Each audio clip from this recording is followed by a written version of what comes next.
Hi, this is Craig with Logistics ATB. We're a Chattanooga-based dispatch service, and I want to talk to you today a little bit about the three things specifically that drive me crazy with dispatch services. Our competitors, what they're doing, what they're advertising, what they have on their websites. Just a few things that just honestly I think are just so detrimental to what we do in this industry in general. First of all, revenue guarantees. I think that one of the things that I see these ads all the time, uh, advertising on Facebook or from their websites or Google ads, where they're advertising a certain revenue per week to the truck.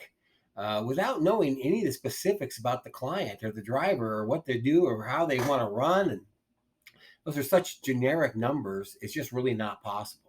And I'll tell you a couple of things that we've learned. My wife and I were team drivers for 9 years. I was a broker. We've been doing dispatch now for 4 years, booked loads for, I don't know, 12, 13 years, uh, 12 years, I think, is we've actually booked loads. So we've been around the block a little bit. And I think we've got some valuable things to say.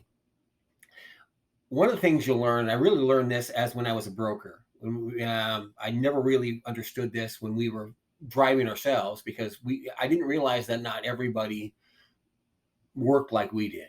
So it turns out that, a lot of drivers just kind of are a little lackadaisical in getting to their appointments. I actually had a driver once tell me, I didn't know I needed to be on time. Actually, the words out of his mouth. So that kind of blew me away a little bit. But I think that what happens is when we book a load, you get to the pickup as quickly as possible.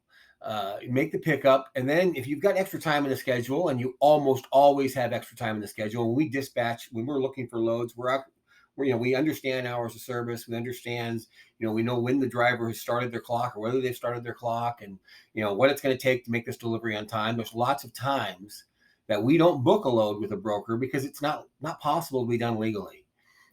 We see it all the time, and sometimes it's because the broker is clueless. He doesn't know trucking. He doesn't have to be an expert. He doesn't think he needs to be an expert. So a lot of times that's just the case. Whoever planned the load didn't know what they were doing or didn't care. And that's actually the other side of it. Sometimes they don't care. Once you accept the load, it's your problem. From the broker's perspective, they've taken care of their client if they get the load picked up and off the dock. So, and then what happens after that? I've seen it. I've seen guys, I work next to, they didn't care what happened after it got picked up, and they would just deal with that later. So, but from a driver's perspective, you get to the pickup as quickly as possible. Don't stop for breaks. Be fueled before you're ready to go. That kind of a thing, and get to the delivery. If you've got an extra 3-4 hours in the schedule, do all of that time at the delivery. A lot of times we can get unloaded early, which when you talk about how much revenue you're going to put on the truck, maximizing your hours of service and getting, to the delivery. And there's lots of times we had a, 1 o'clock appointment. We'd be there at 8 o'clock in the morning and they'd unload us anyway. And I'd play stupid. Oh, my dispatcher lied to me. I'm sorry.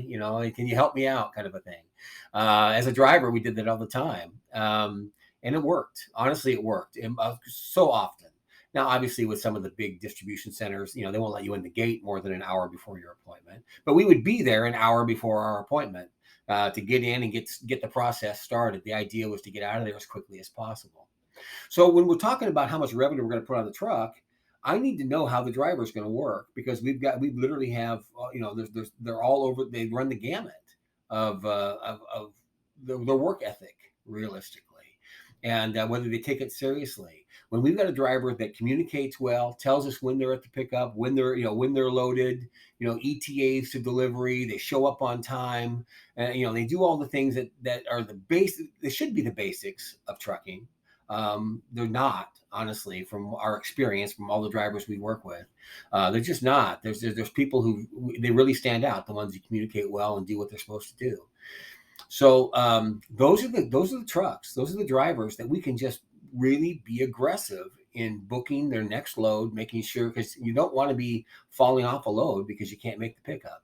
So we know you're going to be on time. We know you're not going to miss your appointment. We can be working on getting you pre-planned on your next load. We've had clients in the past that we cannot book the truck until he's checked in at the receiver. Just can't do it, or she, simply because you just don't know when that's going to be. And if they don't make their appointment, it may be 4, 5, 6 hours until they get unloaded, or days. I've seen days too. So that's the big thing. So when they make these outlandish revenue claims, that's maybe in a perfect world, but and also I've seen it still where the market has, rates have dropped by 30 to 40% over the last 2 months. At this moment, we're coming out of we're in late 2022, and they're still using the same advertising. So we'll put $12,000, $13,000, $14,000 on a solo truck in a week. I see those ads, and it's just, you're setting yourself up for failure, man. One of the things we've always focused on, this is from day one, when Ann and I were driving the truck, we focused on revenue per day, not rate per mile. It's always going to be a metric. Rate per mile is always going to be in your head, as far as what you're making, whether it's $2, $3, $4 a mile. But revenue per day is a much better predictor of success and profitability in trucking. That's a firm belief I have. I have no other people who agree with me, people who disagree with me. But I really believe that's the case. I've got a business background, and I just know that when we were running the truck back when, rates were different, the world was different. As a team, if we put $2,000 a day on our truck, on average, we knew we were going to be profitable. Whether we were running 600 miles or 1,400 miles, to do that $2,000. Obviously, you don't want to be running 1,400 miles, but we do it. And there's a lot of reasons for that. But if we put $2,000 a day on the truck, that was $14,000 a week in revenue. We knew all the bills were paid, and we're making a profit. So there's that. Number two is when our competitors talk about dedicated dispatchers. It sounds like a good concept. It really does, and there are pros and cons to this. Generally, when they talk about a dedicated dispatcher, most dispatching services, if it's a one-person shop and they're doing everything, it's the person you call to set up with the client, set up as a dispatcher, and they're your actual dispatcher.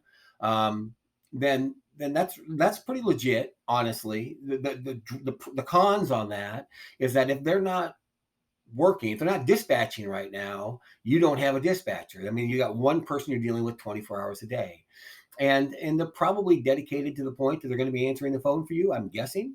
But if they're in the bathroom or they're sick or whatever, and then they're not their optimal for sure, as far as doing the work for you or watching the load boards for you.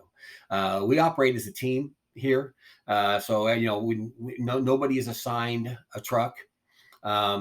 We have clients who prefer certain dispatchers, and they'll request them when they call in. But if they're on the phone, somebody else can help them. They're not stuck waiting for an answer from that one person who's the only person who knows what's going on that load. We communicate on all loads. Everybody, we've got a group text going all constantly with all the drivers, the owners. If we have small fleets, sometimes there's company drivers and small, there's a small fleet owner, kind of a thing. So everybody knows what's happening. The other concept of when they talk about dedicated dispatcher, and this is actually very common, is that you're dealing with someone who's actually not dispatching at all. You're when you call up or you email or whatever to sign up for dispatching, they talk about dedicated dispatcher. What's happening is that they're on a percentage, and they're charging 8 to 10% of the load for dispatch. What they're doing is that they're farming all that work out to individual independent dispatchers who are willing to work for 5%. So they're taking 3% off the top and doing nothing other than the marketing to get you in the door. And then they're farming it out to somebody who's making 5%. So you're back to the same independent dispatcher, which is one of the reasons when we charge a flat rate, we don't charge a percentage. I believe it's fairer to our clients. I know my business model. I understand what our profit margins need to be. We try to take as little as possible from our clients and be profitable. And that comes from being a truck driver. We understand the risks, both physically and financially, that our clients are taking. So we do a flat rate dispatch. We do have a few clients who in the past we have done percentage, but that's because that they have dedicated freight and they're just using us for occasional backhauls. And so I'm not going to charge them a weekly rate when we're working for them 1 or 2, 3 times a month, kind of a thing. So we've set those situations up on a percentage just to be fair to everybody.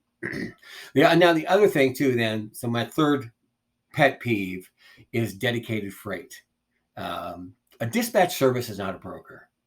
And we don't have an MC number. We don't have our own authority. We're operating under the authority of our clients when we do this. We don't have the ability to go out and secure dedicated freight. I can't go to a shipper and say I want 10 loads a week, because I don't have the authority to do that unless it's first, if you've got 10 trucks and you want 10 loads a week and you want me to help you find you dedicated freight, I can do that. I've done that. I've been a broker.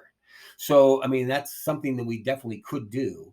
But for a dispatch service to talk about dedicated freight, and I've seen them advertise that they have regular dedicated freight, BS, absolute BS. Challenge anybody to come back with me and show me the actual contracts, because it's not legal for them to do that unless they have a brokerage license. And that's something that we've talked about doing because this has come up. And we probably may do that in the future, but it's not something we're doing right now. But that's important that you understand that that's just not true. And one of the things I see also in their client agreements, I see, because a lot of these dispatch services have their client agreements online, and I have actually had people who've sent them to me that they've signed, and they actually, where they have non-disclosure and non-solicitation clauses in their agreements. When they don't have any contract freight. And so it's actually not enforceable. It's not legal.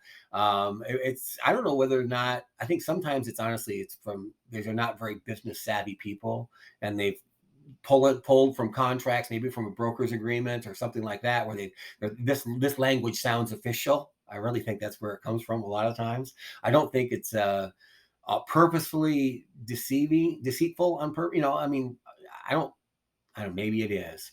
And they're trying to scare, but where they literally say that if anybody we set you up with, any brokers we set you up with, you can't run any freight with them for a year after you leave us, is absolutely not legit. So if you see that or somebody talks to you about that, just run away. Just run away. Anyway, if you have any questions or any problems you want to discuss, I'm open. You can email me. You can call me. Put a link up to our website. And feel free to contact me. And I hope this helps a little bit.